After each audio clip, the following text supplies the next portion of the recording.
iRobot, Wall-E, Terminator, Ex Machina.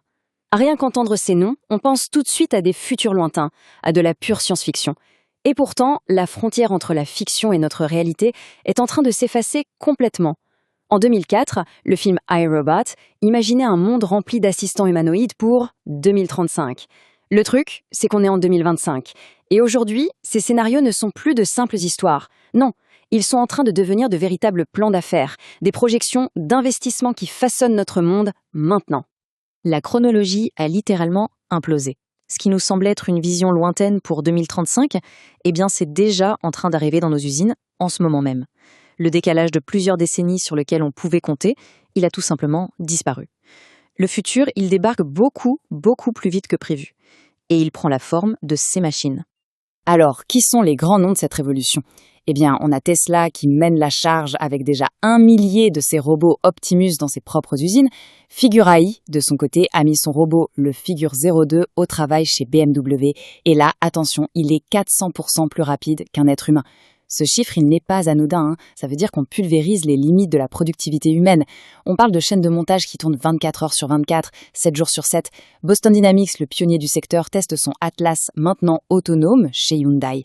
Et puis, à l'autre bout du spectre, on a Unitree, qui rend la technologie accessible avec son G1 à seulement 16 000 $. Bon, maintenant, rentrons dans le vif du sujet. Le fameux dilemme à 38 milliards de dollars. C'est vraiment le point de collision entre une opportunité de marché qui est juste gigantesque et un défi social qui l'est tout autant. L'échelle de cette transformation, elle donne le vertige. Selon Goldman Sachs, le marché des robots humanoïdes va passer de 2 milliards de dollars aujourd'hui à, tenez-vous bien, 38 milliards d'ici 2035. C'est une croissance explosive, une multiplication par 19 en à peine une décennie. Ça rappelle un peu l'essor des smartphones après 2007. Mais voilà le revers de la médaille. Et il est brutal. 20 millions. Ce n'est pas juste un chiffre, c'est le nombre d'emplois dans l'industrie qui, selon les projections, vont tout simplement disparaître dans le monde d'ici 2030 à cause de l'automatisation.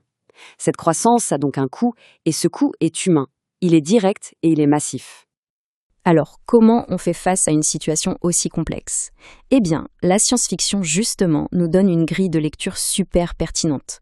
Elle nous dessine 4 futurs possibles. 4 chemins bien distincts, mais la direction finale qu'on prendra, ça reste un choix collectif. Le scénario à la iRobot, celui d'une coexistence productive, est considéré comme le plus probable, à 40%. Ensuite, on a Wall-E, où l'humanité devient passive face à une automatisation totale, une possibilité à 20%. Terminator, la guerre contre les machines, représente un risque plus faible, c'est vrai, mais existentiel, estimé à 10%. Et enfin, Ex Machina, l'émergence d'une intelligence artificielle consciente, c'est une perspective évaluée entre 5 et 20%. On voit bien que ces scénarios, ce ne sont plus de la fiction, ce sont des trajectoires possibles que nos décisions d'aujourd'hui peuvent rendre bien réelles. Du coup, comment ces futurs deviennent-ils réalité ? La réponse est simple, par le financement. Un investissement, aujourd'hui, c'est bien plus qu'un simple placement financier. C'est un vote pour un certain modèle de société. Chaque euro investi participe à la construction du monde de demain. Dans ce secteur, il y a 2 grandes philosophies d'investissement qui dominent. D'un côté, ce qu'on appelle les pure plays. En gros, on parie sur un seul champion, comme Tesla, en espérant qu'il rafle toute la mise. C'est très risqué, mais le gain potentiel est énorme. De l'autre côté, il y a la stratégie Picks and Shovels, les pioches et les pelles. L'idée, c'est de miser sur les fournisseurs indispensables à tout le monde, comme Nvidia pour les puces d'IA. La raison est simple, les coûts de recherche et développement sont colossaux et il y a une forte dépendance entre le matériel et le logiciel. Donc soit on mise sur le gagnant, soit on investit dans l'écosystème qui alimente tous les concurrents. Concrètement, ça donne quoi ? Du côté des pure plays, on a Tesla, bien sûr, qui est coté en bourse, mais aussi une société privée comme Figure AI, qui est soutenue par des géants comme OpenAI et Nvidia.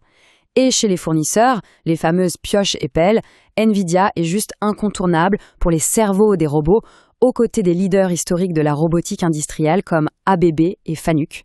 Et tout ça, ça nous ramène à la question fondamentale. L'enjeu, ce n'est plus de savoir si les robots arrivent. Ça, c'est une certitude. L'enjeu, c'est de décider dans quel monde ils vont vivre avec nous. La vraie question est, quel scénario choisissons collectivement de financer ? Quel monde est-on en train de construire ? Le point essentiel à retenir, c'est celui-ci. Ces films ne sont plus de la fiction. Ce sont des plans d'affaires. Et chaque investisseur, chaque décision de financement a le pouvoir de choisir lequel de ces plans va être mis en œuvre. Le capital, finalement, devient un bulletin de vote pour l'avenir. On termine donc sur cette question, une question ouverte qui invite à la réflexion. iRobot, Wall-E, Terminator ou Ex Machina? Quel avenir est réellement en train d'être bâti avec les capitaux qui sont investis aujourd'hui?